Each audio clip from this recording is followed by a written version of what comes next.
Shortly after the death of President Gordon B. Hinckley, Peu de temps après la mort de président Hinckley, 14 hommes, les apôtres,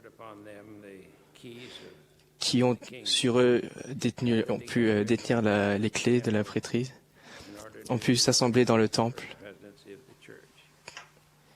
pour réorganiser la présidence de l'Église. Il n'y avait pas de questions sur ce qui allait être fait, pas d'hésitation. Nous savions que l'apôtre le plus âgé serait le président de l'Église. Et dans cette assemblée spéciale, Thomas Spencer Monson a été soutenu par le Collège des 12 apôtres comme président de l'Église. Et ensuite, les conseillers ont aussi été soutenus, ordonnés et ont reçu l'autorité. Président Monson qui détient l'autorité et toutes les clés de la prêtrise.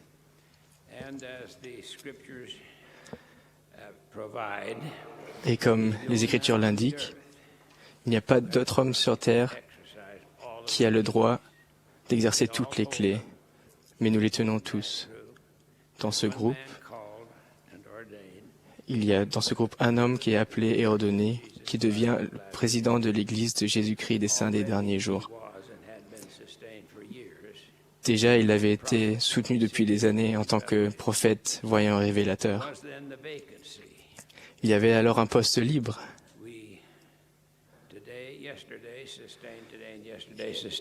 Aujourd'hui et hier, nous avons soutenu un nouveau membre des 12, Elder Todd Christopherson. Il a maintenant rejoint cette fraternité sacrée, dans ce cercle sacré. Et donc ce cercle est maintenant rempli. L'appel des apôtres a commencé avec le Seigneur lui-même. Nous avions aussi soutenu quelques 70. Et ils ont maintenant pris leur place. Et les Écritures disent que c'est la responsabilité du Collège des 12 de diriger toutes les affaires de l'Église. Et lorsqu'ils ont besoin d'aide, ils doivent appeler ces 70 et pas deux autres. Et maintenant, nous avons 8 collèges de 70, plus de 300 entre eux, qui détiennent toute l'autorité nécessaire pour faire ce que les 12 leur demandent de faire. Le Seigneur lui-même a mis en route ce rythme. Il est allé dans la montagne pour prier. Il a passé toute la nuit en prière à Dieu. Quand le jour parut, il appela ses disciples. Et il en choisit 12, auxquels il donna le nom d'apôtres. André entendit Jean parler et courut auprès de son frère Simon et dit « Nous avons trouvé le Messie ». Il le conduisit vers Jésus. Jésus l'ayant regardé et dit « Tu es Simon, fils de Jonas. Tu seras appelé Céphas, ce qui signifie Pierre. » Simon et son frère André jetaient des filets dans la mer. Jacques et Jean, les fils de Zébédée, réparaient leurs filets de pêche. Philippe et Barthélemy, Matthieu, un publicain ou percepteur d'impôts, Thomas, fils d'Alphée, Simon le Cananite, Jude, le frère de Jacques, et Judas l'Iscario. Ils ont constitué le premier collège des 12. Il leur a dit à tous, « Venez, suivez-moi. » Il a dit à Pierre, « Je te donnerai les clés du royaume des cieux.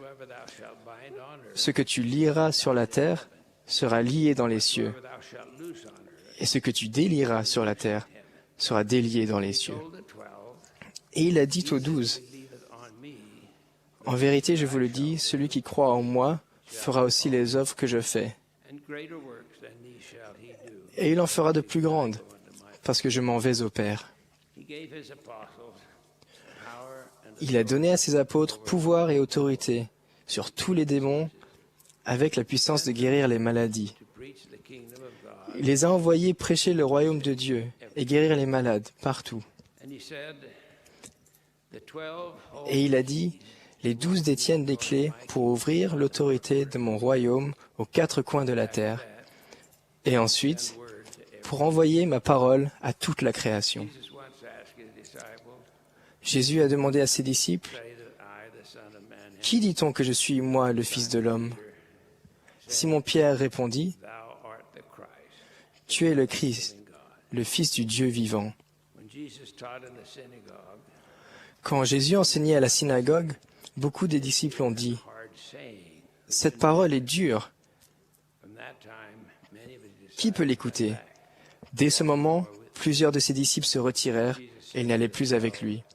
Jésus donc dit aux 12, « Et vous, ne voulez-vous pas aussi vous en aller » Simon-Pierre lui répondit, « Seigneur, à qui irions-nous ? Tu as les paroles de la vie éternelle. »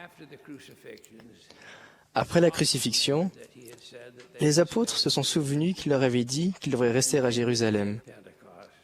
Puis est venu le jour de la Pentecôte, ce grand événement où ils ont reçu le Saint-Esprit. Ils ont reçu une parole prophétique plus certaine et ont parlé selon qu'ils étaient poussés par le Saint-Esprit. Et ainsi, ils étaient complets.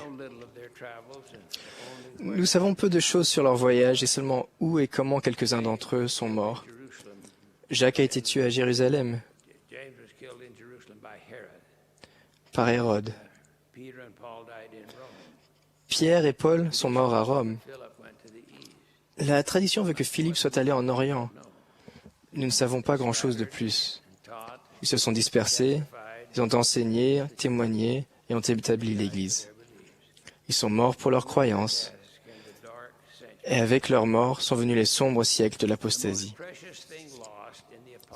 La chose la plus précieuse qui a été perdue dans l'apostasie a été l'autorité détenue par les 12, les clés de la prêtrise. Pour que l'Église soit son Église, il faut qu'il y ait un collège des 12 qui détiennent les clés et puissent les conférer à d'autres. En temps voulu, se sont produits la première vision et le rétablissement de la prêtrise de Melchizedek par Pierre, Jacques et Jean. On leur a dit plus tard, je vous le dis, les clés de la dispensation que vous avez reçues sont descendues des pères et vous ont, en tout dernier lieu, été envoyées du ciel. Voyez comme votre appel est grand. Purifiez-vous le cœur et les vêtements, de peur que le sang de cette génération ne soit requis de vos mains. L'Église rétablie de Jésus-Christ des saints des derniers jours était jeune lorsque la première présidence a été organisée, suivie du collège des 12 apôtres, qui se composait d'hommes ordinaires, et ensuite le collège des 70. Leur âge moyen du collège des 12 apôtres était de 28 ans. Il y a eu une ligne ininterrompue d'autorité. Les clés de la prêtrise données aux apôtres ont toujours été détenues par les membres de la première présidence et du collège des 12. Hier, Elder Todd Christofferson est devenu le 96e apôtre à faire partie des 12 dans cette dispensation. Il sera ordonné apôtre et recevra toutes les clés de la prêtrise que détiennent les 14 autres prophètes, voyants et révélateurs, apôtres du Seigneur Jésus-Christ. En 1976, une conférence générale d'interrégion s'est tenue à Copenhague. Après la session de clôture, président Kimball a désiré visiter l'église de Forfrey où se trouvent les statues de Torsvalden, le Christus et les 12 apôtres. Il l'avait visité quelques années auparavant et il a estimé que nous devions tous y aller. À l'avant de l'église, derrière l'autel, se dresse la statue bien connue du Christ, les bras tendus vers l'avant et légèrement écartés, les mains montrant l'empreinte des clous, la blessure dans son côté étant bien visible. Le long de chaque côté se trouvent les statues des apôtres. Pierre à l'avant, du côté droit, les autres apôtres dans l'ordre. La majeure partie de notre groupe était près de l'arrière de la chapelle avec le gardien. J'étais à l'avant avec le président Kimball, devant la statue de Pierre, avec Rex Pinegar et Johan Helge Bentin, président du pieu de Copenhague. Dans la main de Pierre, il y a sculpté dans le marbre un trousseau de lourdes clés. Le président Kimball a montré les clés et a expliqué ce qu'elle symbolisait. Puis, dans un geste que je n'oublierai jamais, il s'est tourné vers le président Bentin avec une fermeté inhabituelle, l'a montré du doigt et a dit « Je veux que vous disiez à tout le monde au Danemark que je détiens les clés. Nous détenons les vraies clés et nous les utilisons tous les jours. » Je n'oublierai jamais cette déclaration, ce témoignage du prophète.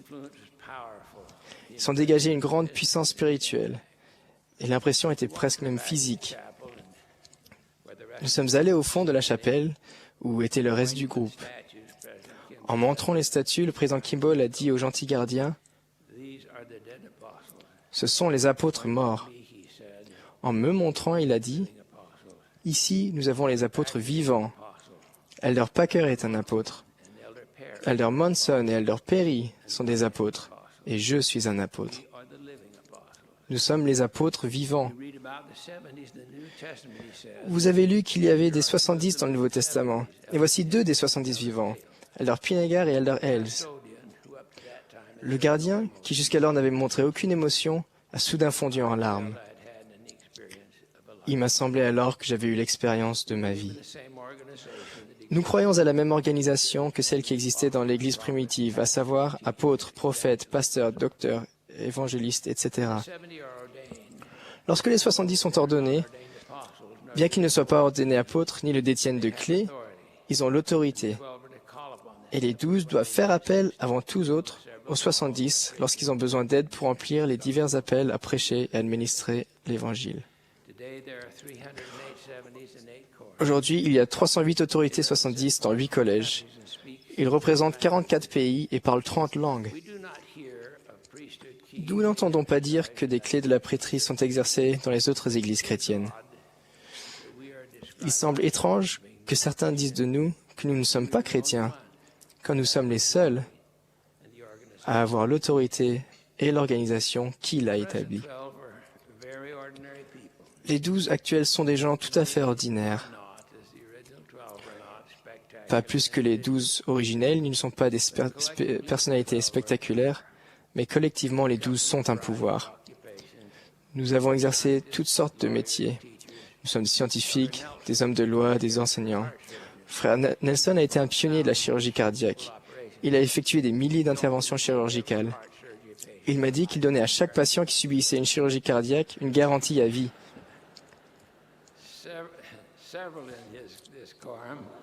Plusieurs dans ce collège ont été militaires. Un marin, des fusiliers marins, des pilotes. Ils ont détenu divers postes dans l'Église, instructeurs, missionnaires, président de collège, évêque, président de pieux, président de mission, instructeur au foyer et, ce qui est le plus important, mari et père. Ce sont tous des gens qui étudient et enseignent l'Évangile de Jésus-Christ. Ce qui nous unit, c'est notre amour du Sauveur et des enfants de son Père et notre témoignage qu'il est à la tête de cette Église. Quasiment tous les 12 ont connu d'humbles débuts, comme c'était le cas du Christ quand il était ici. Les 12 vivants sont soudés les uns aux autres dans le ministère de l'Évangile de Jésus-Christ. Quand l'appel lui est venu, chacun d'eux a déposé ses filets, pour ainsi dire, et a suivi le Seigneur.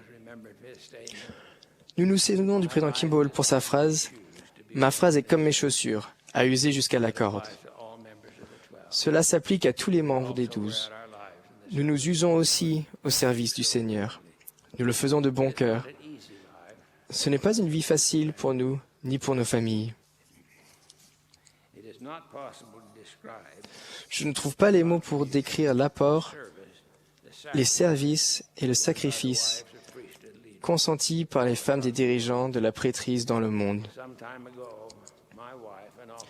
Il y a quelque temps, vers le même moment, ma femme et sœur Ballard ont subi une intervention chirurgicale très douloureuse dans le dos. Tous deux vont bien, ni l'une ni l'autre ne s'est plainte. L'exclamation de ma femme qui pouvait ressembler le plus à une plainte a été « ça n'a rien d'amusant ». Les 12 ont aussi le devoir, sous la direction de la première présidence, d'ordonner et d'organiser tous les autres officiers de l'Église conformément à la révélation. Nous avons maintenant des moyens par lesquels nous pouvons enseigner et témoigner aux dirigeants et aux membres partout dans le monde.